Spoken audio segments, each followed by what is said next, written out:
Shalom. Saudara tentunya sudah tahu pasti macet 2,5 jam. Cuma di jalan memang ada sopir istri saya. Jadi mau kemana nih? Kata yang satu, biasanya jam begini mesti lewat atas. Ada yang bilang kita begini. Kalau istri saya sudah punya pengalaman, selalu kalau lewat belakang ke Kemayoran selalu aman kalau begini. Nggak tahu di situ biar. Tapi itu bukan kebetulan supaya Pak Tigor menyampaikan di sana. Jadi saya karena sudah begini, saya cuma memang tadinya rencana membawa materi itu untuk keluarga muda tentang karakter diri. Karakter diri itu kan berbicara tentang gambaran diri. Karena kenapa? Kadang-kadang di rumah tangga kita sudah berjalan, sudah diberkati, sudah mengenal Tuhan, tapi waktu kita berjalan, yang paling susah bukan doa bersama, tapi yang paling susah adalah bagaimana membangun karakter kita bisa punya. Berbeda, tapi punya. Artinya dapat saling memberi kontribusi. Nah inilah seninya, dan sulit-sulit, susah-susah gampang. Itu sebabnya saudara, boleh cuma singkat aja? Boleh? Oke. Nah jadi, kalau kita perhatikan aja ini sebetulnya cuma ambil di 1 Yohanes pasal 2 ayat 6. 1 Yohanes pasal 2 ayat yang ke-6. 1 Yohanes pasal 2 ayat yang ke-6 yang singkat menyatakan pada kita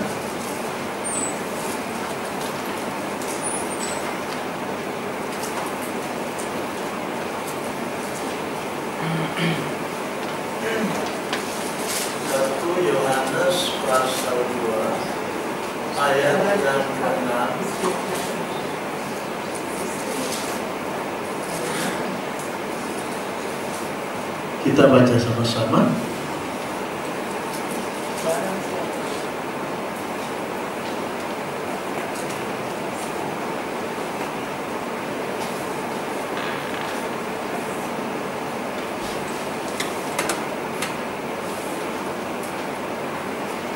Satu, dua, tiga.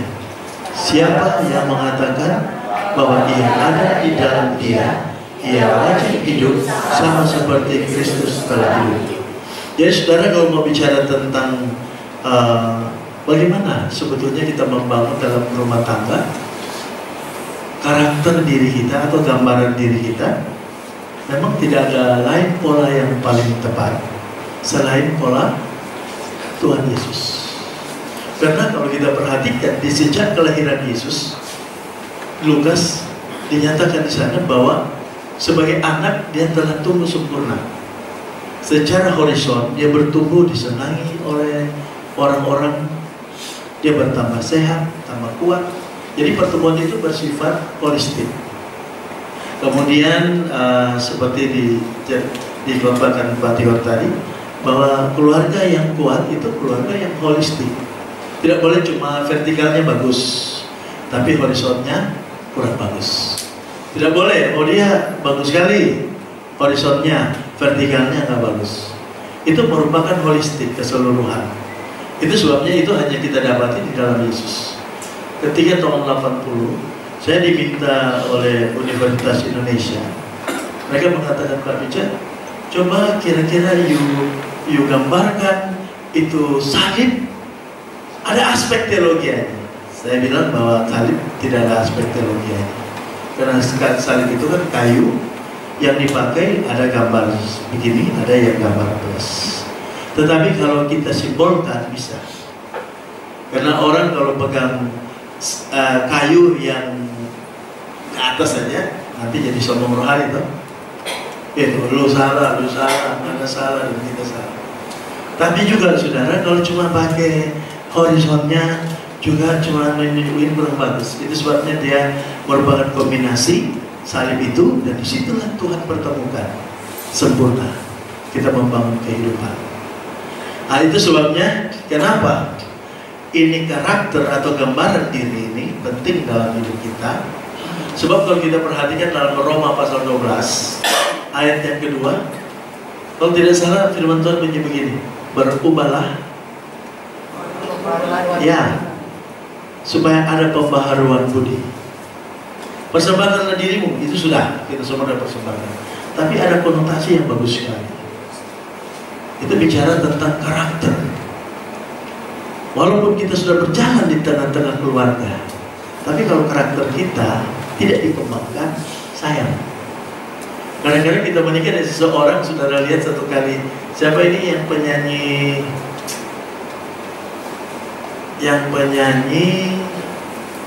kemudian dia nikah lagi dengan orang dari timur, bukan? Satu kali dia berkata begini, aku nggak kenal siapa anak. Pernikahan begitu lama, tapi kadang-kadang kan kalau kita lagi emosi, lagi apa, kadang-kadang kita bisa berkata, walaupun cuma sebentar, Jack. Coba kata cerai itu kalau diminta, mungkin kalau rumah tangga Kristen udah banyak yang harus dipasang. Sama, kadang-kadang kita menikah begitu lama, tapi kita nggak kenal. Apa yang nggak kenal? Tentu satu, yang saya sebut tadi karakter diri. Gambaran diri kita nggak pernah berkembang. Mungkin kelihatan kita dewasa dalam aspek ekonomi, kita dewasa dalam kepemimpinan, tapi secara karakter yang utuh kita tidak berkembang. Kadang-kadang kita lebih cenderung ke childish. Menjadi anak-anak Tuhan suka, tapi menjadi kekanak-kanakan Tuhan gak suka. Sebab itu banyak problem dalam rumah tangga. Nah, itu sebabnya saudara, bagaimana, saya singkat aja ya, bagaimana kita mengembangkan ini karakter dalam rumah tangga kita. Pertama saudara, saya kira kita mesti pahami dulu bahwa kalau kita bicara tentang karakter, kita sedang bicara tentang sifat dasar manusia. Nah, sifat dasar manusia saya kira kita sering dengar ya. Saya coba memberi catatan karena saya lihat ini agak bagus. Sifat dasar itu kan ada 4. Yang pertama yang disebut sanguin. Nah, sanguin ini adalah sifat yang nampak dalam hidup seseorang, yaitu dia lucu. Kalau kita melihat orang sanguin, dia lucu, dia suka gaul, wah ceritanya bagus. Kemudian dermawan. Sanguin itu gitu, dermawan. Nggak boleh lihat orang ini mantul, dermawan sekali. Kemudian yang catat di sini, dia penyayang. Makanya banyak orang-orang muda yang cukup rasional, ngerti ini, ingin cari sanguinnya. Kenapa? Penyayang. Tapi dia punya kelemahan. Kemauannya lemah. Akibat penyayang, akibat bergaulnya bagus, maka dia nggak mau menyakiti. Akibatnya nggak mau menyakiti ini, kalau dia ada tekanan, dia bisa bohong. Tapi bukan dasarnya pembohong. Tapi karena ada tekanan, dia bisa ya seperti bohong dan lain-lain. Ini salah satu sifat dasar atau temperamen yang ada di dalam kehidupan manusia, dan ini tidak bisa diubah. Temperamen tidak bisa berubah. Sebab kalau dia berubah, maka dia bukan ciptaan Tuhan lagi. Temperamen tidak bisa diubah. Tapi temperamen bisa diuruskan. Makanya jangan minta suami berubah dalam pengertian temperamen. Kalau dia biasa taksi lewat, taksi, sekarang disuruh berubah, taksi. Jadi itu sebabnya kita mesti paham. Kadang-kadang yang kita minta mungkin dikuduskan, tidak diubahkan. Sebab itu 1 Korintus pasal 5 ayat 17 kalau tidak salah berkata, jadi siapa yang ada di dalam Kristus, 2 Korintus ya, dia adalah ciptaan yang baru. Berarti bukan dia punya sifat dasar berubah.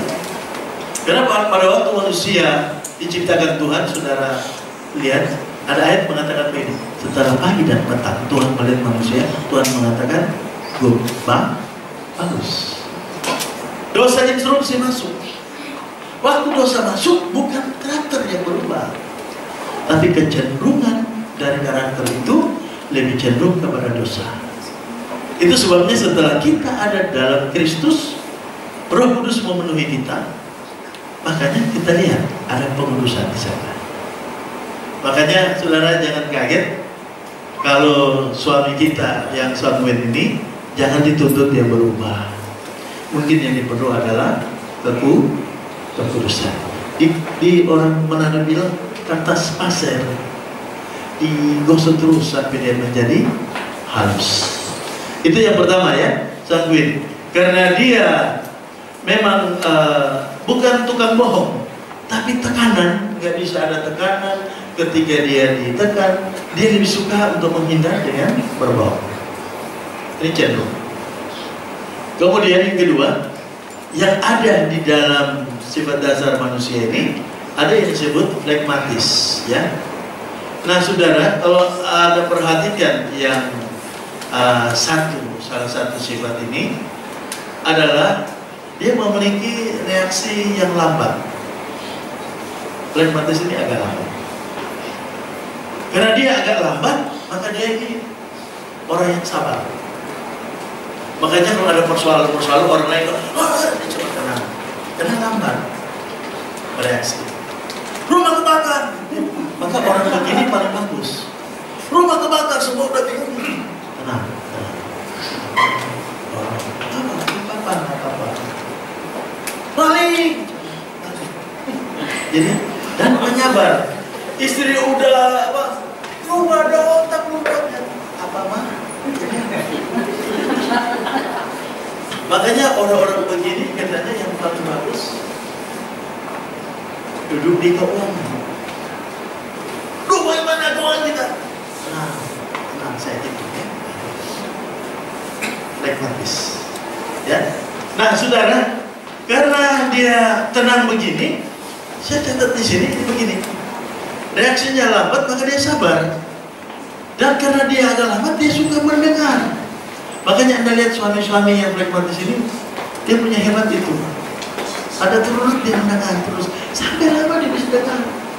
Jeleknya kalau terima handphone bisa lama sekali. Pak, iya, oh begitu masalah. Jadi tenang. Kemudian saudara, dia stabil. Flegmatis ini stabil. Artinya di dalam segala sesuatu dia, karena dia stabil, maka dia jeleknya monoton. Maka kadang-kadang istri kalau udah begini, mesti istri yang bikin apa? Iya, inovasi. Jangan tunggu papinya. Papi kan karena sabar, tenang, jadi monoton. Kok papi kok begini? Enggak romantis. Gampang. Ada yang angkat papi lalu bawa ke tempat tidur. Wah ini. Terus jadi segar lagi. Amin. Ya sedikit-sedikit aja ya. Karena waktu juga. Kemudian saudara, saya itu di sini. Dia punya kelemahan yang kedua adalah karena dia ini orang yang hati-hati. Dia takut mengambil keputusan cepat. Maka dia ada gambaran kelemahan, dia pelin-pelan. Makanya Anda jangan kait suatu kali suami Anda yang begitu sabar.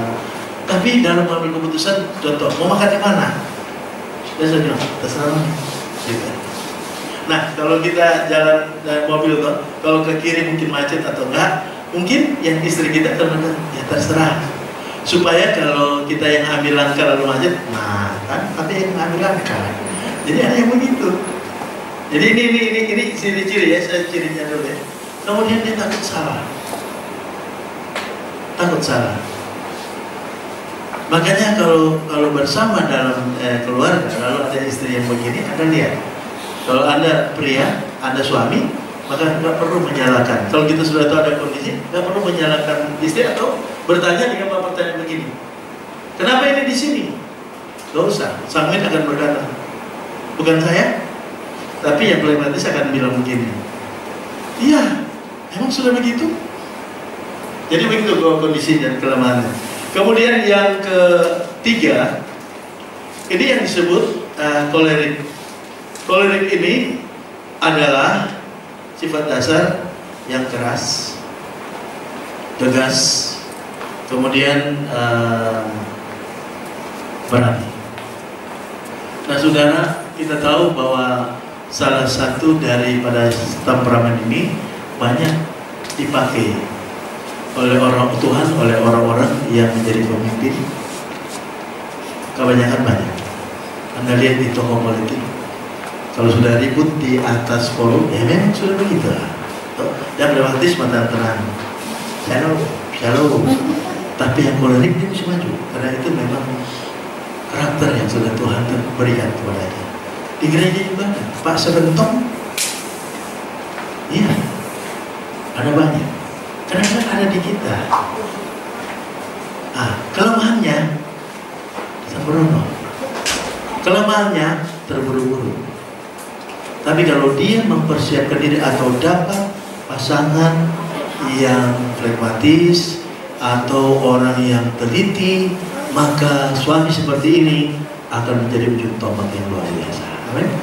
Jadi semua karakter kan gak ada yang jelek. Amin. Nah, kemudian saudara yang keempat. Yang keempat saya catat di sini adalah melankolis. Ini temperamen yang paling kaya.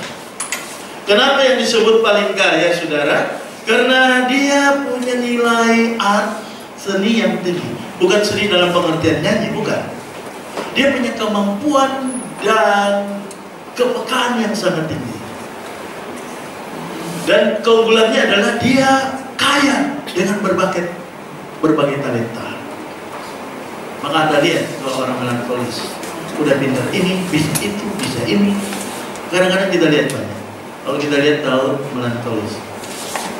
Kemudian karena dia penuh dengan bakat, dia perfeksionisme. Artinya dia orang yang tidak mau bekerja secara sembarangan. Dan bahayanya kalau dia ini direktur, dia nggak mau terima pekerjaan dan sekretarisnya. Kalau dia suami, penggunaan uang istrinya yang tidak ada penjelasan, karena dia mau selalu sempurna, ya. Kemudian saudara, dia satu cirinya dari orang begini, dia kalau menggali sesuatu biasanya sangat tajam sekali. Sebab itu ibu-ibu, kalau misalnya kita pulang malam, contoh, ini kalau suami Anda melankolis, Anda mesti siapkan kalau dia bertanya. Kalau beda kalau pragmatis. Maaf, dari mana? Oh tadi dari saudara langsung ke mall langsung ke sini. Oh udah makan itu. Selesai. Tapi melankolis ya. Tadi jam berapa? Mulai itu. Lalu dari sini ke sini naik apa? Sudah. Lalu ketemu dengan siapa? Maka ibu-ibu, kalau kita mengerti bahwa suami kita seperti itu, ada masalah. Jawab aja. Apa adanya? Oh begini. Karena itu bukan dicuriga, karena ini tuntutan seorang yang temperamen seperti itu. Dan saya pernah konsep beberapa kondisi keluarga yang mengalami ini begitu. Jadi jangan langsung kita stres, lalu seolah dicembur. Nah, kita tahu bahwa di tengah-tengah keluarga kita ada orang yang punya karakter tenang aja kan. Dia tanya, silakan dia tanya. Maka Anda lihat, kalau kita menghadapi begini, kita nggak repot. Karena kita percaya bahwa Tuhan memperkayakan kita. Nah saudara, jeleknya ini melankolis ini, karena dia selalu berpikir perfect, sempurna. Maka kalau dia tidak dapat melakukan secara sempurna, dia sering menyalahkan diri. Maka Anda jangan kaget kalau satu kali Anda punya suami di depan kamar mandi atau ada cermin, cari orang bagus sekali ya, bisa tunjuk dia sendiri. Ngapain sih begitu? Itu dia. Pak, tenang saja Pak. Aku bantu Bapak. Ya selesai. Maka kalau di orang-orang mulai, kan Anda lihat pasangannya langsung peluk. Ada orang, coba gini aja. Kenapa jadi orang? Bicara, peluk orangnya. berkali-kali. Lalu ada lagi saudara, kelemahannya adalah rendah diri. Makanya Anda perhatikan ini orang-orang yang seperti ini kadang-kadang orang-orang yang bisa luar biasa bakat menemukan sesuatu, tiba-tiba rendah diri lalu bunuh diri. Sebab itu Bapak Ibu, nggak ada salahnya kita memahami karakter pribadi, karakter rumah tangga untuk memahami liku-likunya dari karakter ini. Tapi kita yakin bahwa Tuhan memanggil jutaan orang dengan temperamen dan karakter seperti ini. Tuhan panggil karakter yang berdosa. Kemudian Tuhan sucikan. Waktu kita percaya Tuhan Yesus, karakter kita disucikan. Waktu disucikan, saudara perhatikan baik-baik. Bagaimana penyucian itu terjadi? Sederhana sekali. Cuma satu. Nampakkan, munculkan buah roh. Karakter bagaimana macam pun, sudah mengalami infeksi karena dosa, dapat dikuduskan, dapat dimurnikan lewat buah roh. Coba kita perhatikan buah roh sebentar saudara. Coba kita lihat buah roh. Saya ingin kita lihat di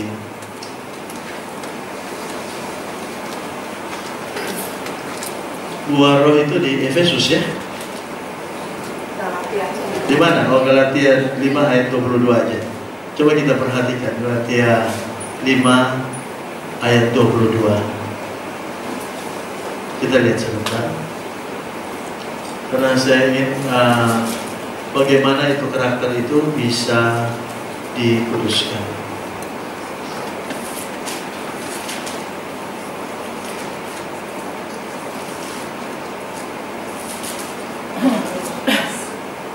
Boleh kita baca sama-sama?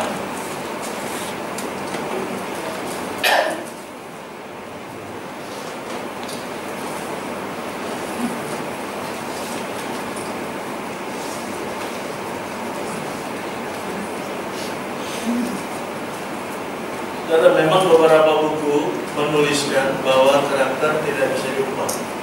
Tetapi pemikiran ini kemudian diterapkan di dalam kehidupan orang percaya.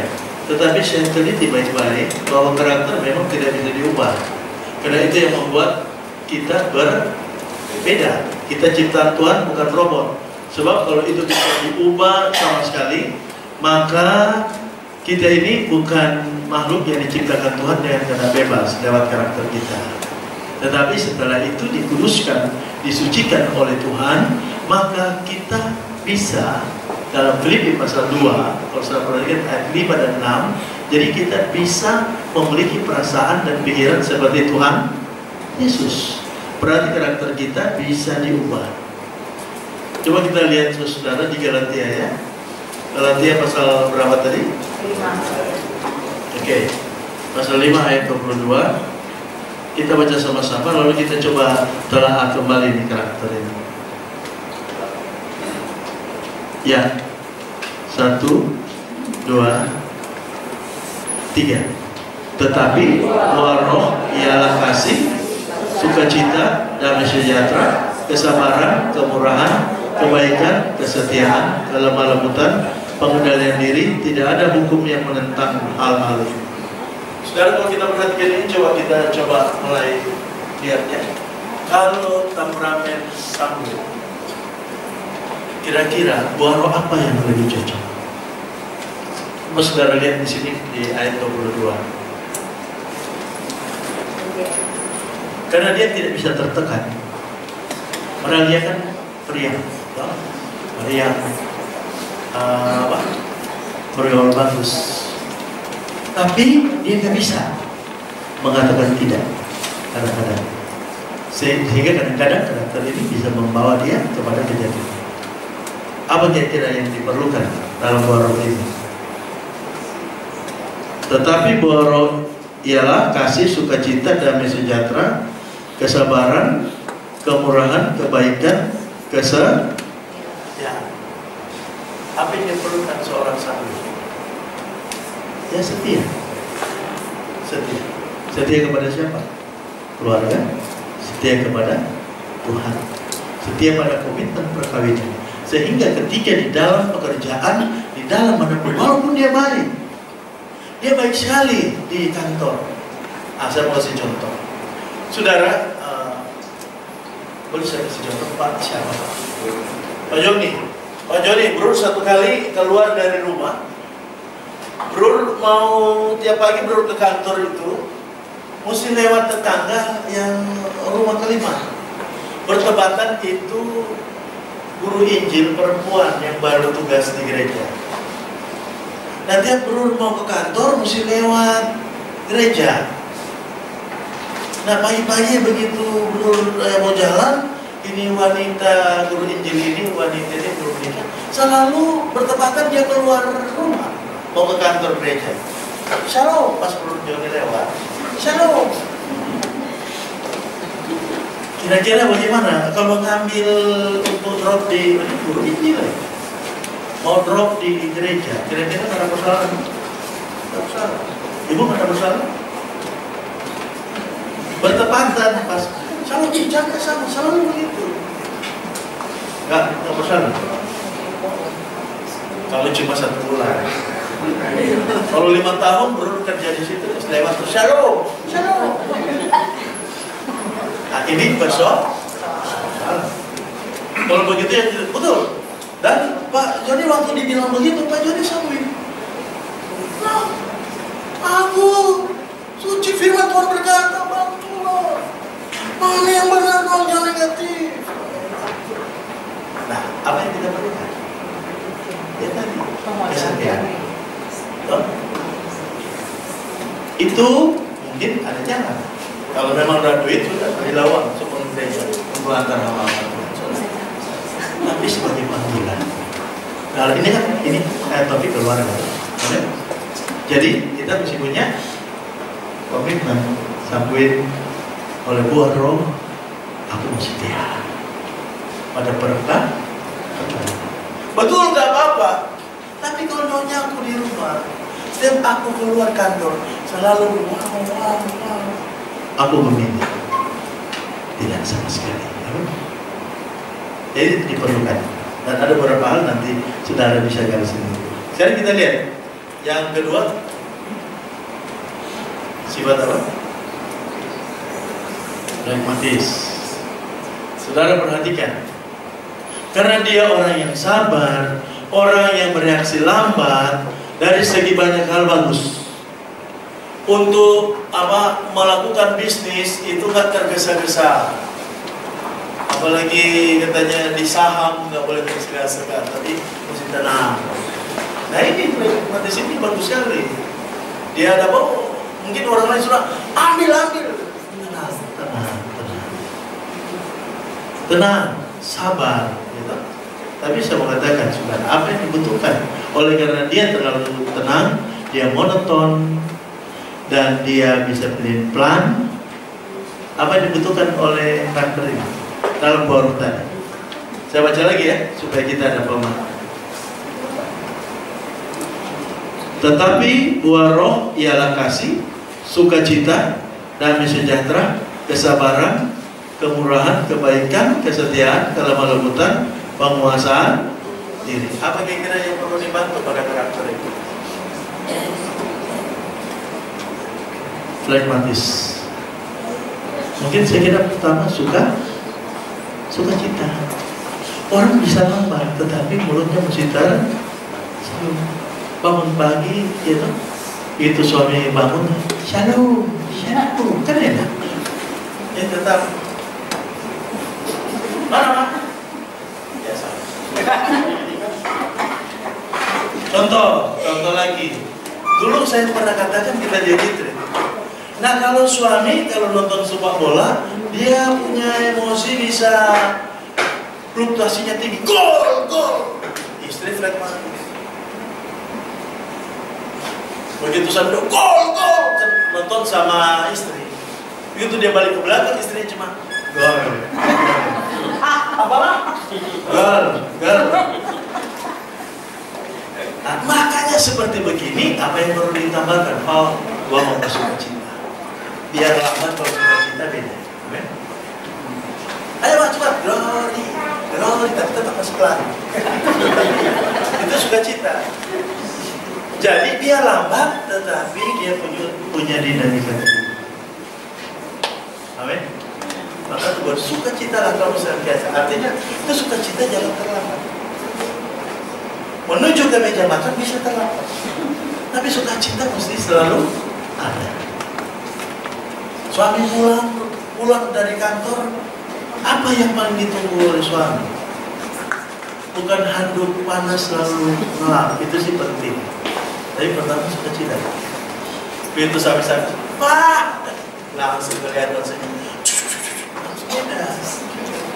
Begitu datang isinya makan, semua sudah beres. Padahal udah mau disetor 10 juta, kayak korting 10 juta. Berat.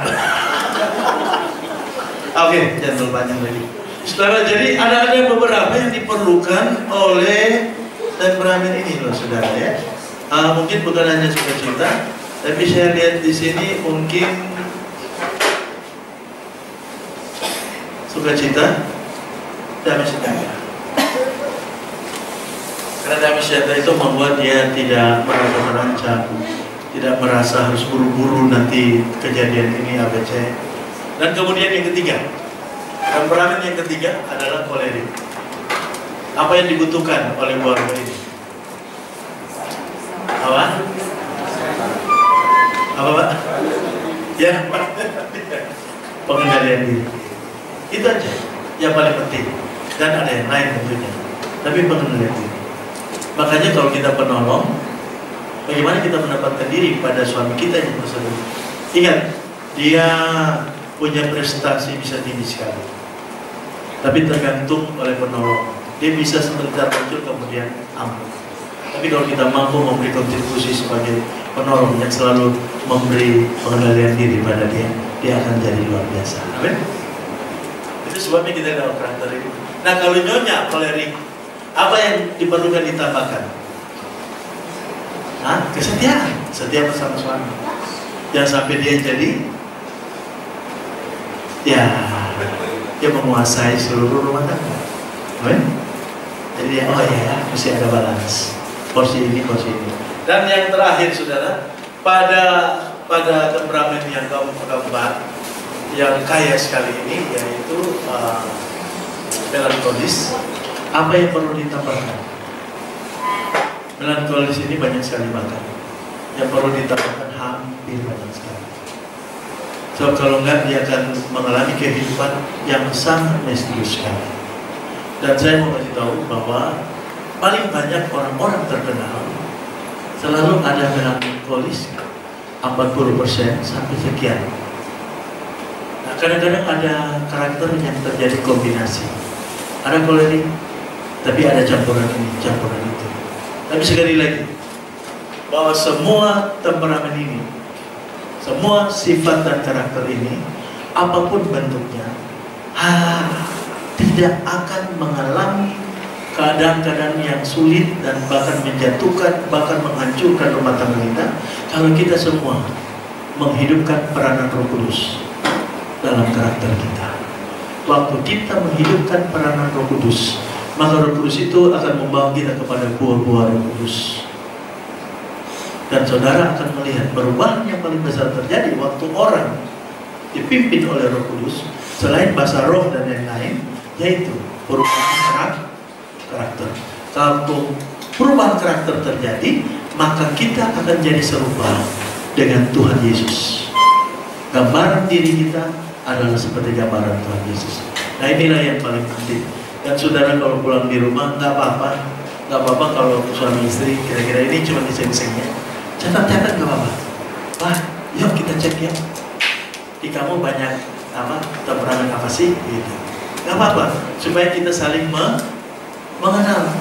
Bukan fisik, bukan aja berkeluarga sudah begitu lama, tapi kita membangun karakter diri sehingga kita menjadi serupa dengan Yesus. Kiranya Tuhan memberkati kita. Katakan amin. Bapa di dalam surga, kami menyerahkan setiap pribadi kami ke tangan Tuhan. Tuhan, kami percaya bahwa karakter kami diciptakan oleh Tuhan dengan kudus. Dan ketika dosa masuk membawa karakter kami punya kecenderungan kepada kejahatan, kepada egois. Tapi kami percaya juga Tuhan, 2000 tahun yang lalu, yaitu beberapa waktu yang lalu, kami memperingati bahwa Roh Kudus sudah dicurahkan dalam hidup kami. Roh Kudus sudah masuk dalam hati kami. Dan kami percaya rumah tangga kami tidak akan berantakan. Karakter bisa berbeda, sifat bisa berbeda, tapi sifat tidak akan membuat kehangatan rumah tangga kami menjadi dingin. Tapi kalau ada di antara kami hari ini, Tuhan, diam-diam kawan tidak tahu bahwa ada terjadi keropos karakter. Karakter kami tidak bertumbuh atau karakter kami tidak bersatu.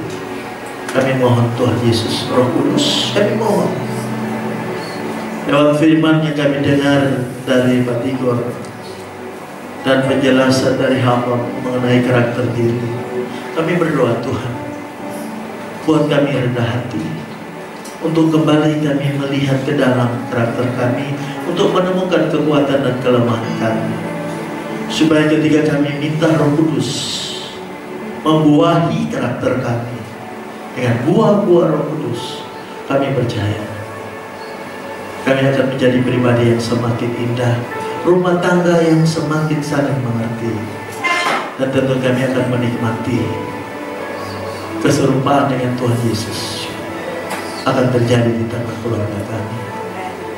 Terima kasih banyak Tuhan. Yang susah Engkau hiburkan, yang sakit Engkau jamah, yang kekurangan Engkau buka pintu berkat, yang kalau di tata keluarga kami ada sesuatu yang salah, mari Tuhan Engkau pulihkan kami kembali. Terima kasih Bapa. Puji hormat kemuliaan Bapa, Anak dan Roh Kudus. Kami sudah berdoa dan mengucap syukur. Haleluya. Amin. Tuhan berkati.